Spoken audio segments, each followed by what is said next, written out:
கோவையில் 5 நாட்கள் agri index வேளாண் கண்காட்சி வரும் 11ஆம் தேதி துவக்கம். 150 கோடி ரூபாய் வருவாய் அடைய இலக்கு. 400க்கும் மேற்பட்ட அரங்குகள் அமைக்க உள்ளதாக அதிகாரிகள் தெரிவிப்பு. இந்த கண்காட்சி பார்வையிடும் விவசாயிகளுக்கு இந்த கண்காட்சி இலவசமாக அனுமதிக்கப்படுவார்கள். அதுக்கு அவங்க கிசான் கார்டோ இல்லைன்னா விவசாயம் ப்ரூவ் பண்ணுறதுக்கான ஏதாவது ஒரு இந்த கண்காட்சி மொத்தமாக 5 ஒடிஷாவில் 4 லட்சம் சதுர அடிக்கு இந்த கண்காட்சியை கொண்டு வந்திருக்கோம். இதுதான் நாங்கள் இது வரைக்கும் எக்ஸிபிட்டர்ஸும் பார்ட்டிசிபேட் பண்ணுறாங்க. இந்த கண்காட்சியினோட ஸ்பான்சர்ஸை பார்த்தீங்கன்னா இந்த கண்காட்சியோட சீஃப் கெஸ்டாக டாக்டர் ஹிமான்சு பதக், ஐசிஏஆரோட director general, Tamil Nadu agriculture university.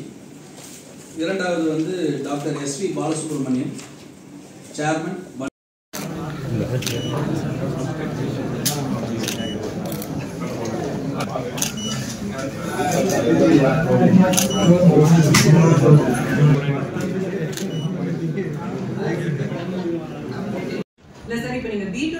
Not only government officials, you bring all the bureaucrats in the scientists, decision makers, scientists, adukada conferences, ICR teams ellam kondu varom.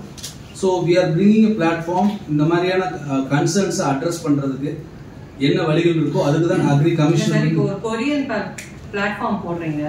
அதுல இருந்து benefit ஆறது certainly not a small scale farmer. இல்லைங்களா? அவங்க எல்லாம் farming விட்டு போறாங்க.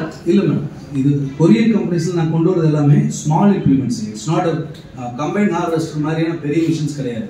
we are bringing ஏன்னா இப்போ நம்ம தமிழ்நாட்டில் இருக்கக்கூடிய ஃபார்ம்ஸ் எல்லாமே 0.5 ஏக்கர்ஸ் 2 ஏக்கர்ஸ் 3 ஏக்கர்ஸ் இந்த மாதிரி சின்ன பாட் லேண்ட் தான். அதுக்கு நம்ம இந்தியாவில் பார்த்தீங்கன்னா பெரிய டிராக்டர்ஸ் தான் நிறைய ஓடிட்டு இருந்து இப்போ தான் சின்னதெல்லாம் கொண்டு வரோம்.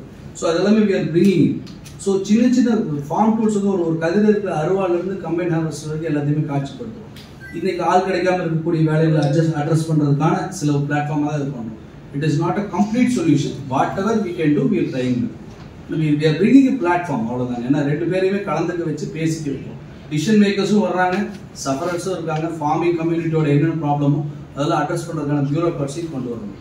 சென்னையில இருந்து அவங்க வராங்க, அவங்க கிட்ட கேட்டா சொல்யூஷன் ஐசிஆர்ல இருந்து ஐசிஆர் சொல்யூஷன் கிடைக்கும் இல்லையா? பனானா கோகனட் திருச்சியில் இருக்குங்க மேடம். அவங்க இந்த இதுல அரங்கு போட்டிருக்காங்க. ஸோ உண்மையிலேயே கன்சர்ன்டு ஃபார்மர்ஸ் போய் இங்கே திருச்சி போய் பார்க்கறத விட பொள்ளாச்சி கோயம்புத்தூர்ல இருக்கவங்க இந்த ஈவெண்ட்டுக்கு வந்தாங்கன்னா அவங்க நேரடியாக பார்க்கறதுக்கான வாய்ப்பு இருக்கு.